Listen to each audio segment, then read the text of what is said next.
আসসালামু আলাইকুম। আজকে আমরা শিখব উচ্চারণ। উচ্চারণের ইংরেজি আমরা জানি প্রনাউন্সিয়েশন। আমরা ইংরেজিতে ব্রিটিশ স্টাইল বা আমেরিকান স্টাইলে প্রনাউন্সিয়েশন করে থাকি।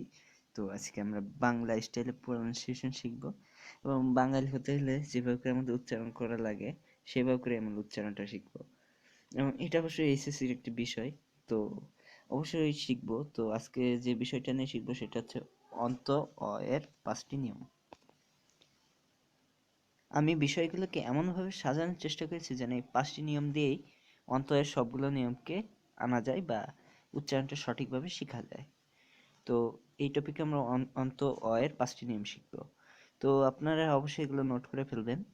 তো ১ নম্বর নিয়ম, বাংলা ভাষায় ব্যবহৃত বেশ কিছু বিশেষণের অন্ত এর উচ্চারণে অ ওকার রূপে উচ্চারিত হয়। এটা আমরা কিন্তু জানি, ঠিক আছে? কথাটা বিদঘুটে লাগতে পারে, কিন্তু আসলে এটাই সত্য। আমরা এর পরিবর্তে কিন্তু ওকারকে উচ্চারণ করি। আচ্ছা, আমরা কিরকম উচ্চারণ করি? এখানে দুটো উদাহরণ লিখছি। কালো, কালো।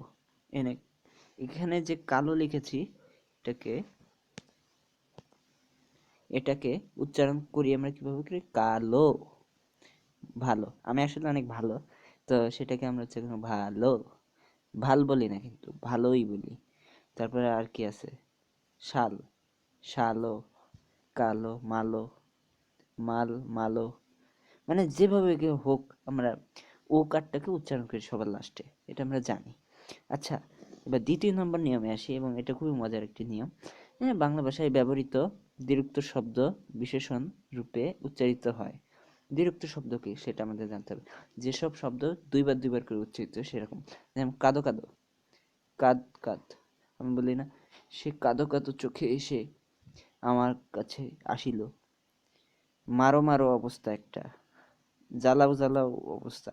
তা অকার যেখানে যেখানে আছে সেগুলো ওকার হিসেবে উচ্চারিত হবে। যেমন কাদো কাদো, এখান থেকে আসছে কাদো কাদো। তো ওইটা আমরা এমনি জানি, ফিল করতেই পারি, এটা এমনি ন্যাচারাল। তো একটু ডিফারেন্ট আসি। ৩ নম্বর নিয়মে আমরা দেখব আনো, প্রত্যয়ান্ত শব্দ। আনো এটা শব্দের লাস্টে যদি বসানো হয় তবে কি ঘটে? অন্ত এর পরিবর্তে ওকার রূপে উচ্চারিত হয়। এর উচ্চারণ ওকার রূপে উচ্চারিত হয়। কিভাবে উচ্চারিত হয় সেটা আমরা দেখব।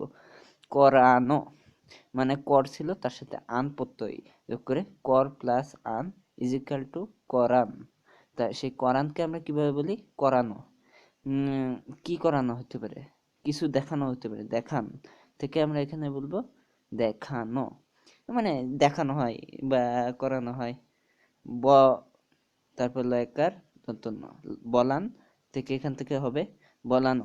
আর আপনারা দেখতে পাচ্ছেন ইজ গ্রেটার দেন একটা চিহ্ন এখানে ব্যবহার করা হয়েছে। এটা আসলে এইদিকে মুখ করে থাকলে বোঝানো হয় যে এটার উচ্চারণ এরকম হবে। এটা আসলে এটাই এর তাৎপর্য। তো এটা আগে বলা উচিত ছিল, এই জন্য দুঃখিত। উম, তো আমরা চতুর্থ নিয়মটা দেখি। এটা একটু মজার, কারণ তর আর তম প্রত্যয় সংযুক্ত বিশেষণ পদের অন্ত এর পরিবর্তে ওকার উচ্চারিত হয়। এটা আমরা জানি। কিভাবে জানি? আমি তো মাত্রই নিয়মটা বললাম, আগে জানবো কিভাবে? আচ্ছা, যাই হোক। তো এটার উদাহরণ দেখলে আমরা এটা আরো বেশি নিশ্চিত হয়ে যেতে পারো। এখানে বলা হয়েছে প্রিয়তম।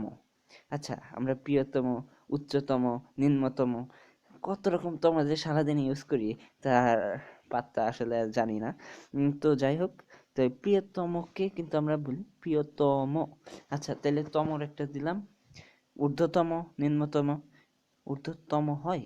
না না না, ঊর্ধ্বতর হয়। আচ্ছা, যাই হোক, এখন তাইলে তরটা দেখি। অধিকতর। তা তরর পরিবর্তে আমরা ফিল কিরকম করি? আমরা তো ফিল করি তর, ও আসে, যেটা আসবে সেটাই লিখবো। এটাই হচ্ছে নিয়ম উচ্চারণে।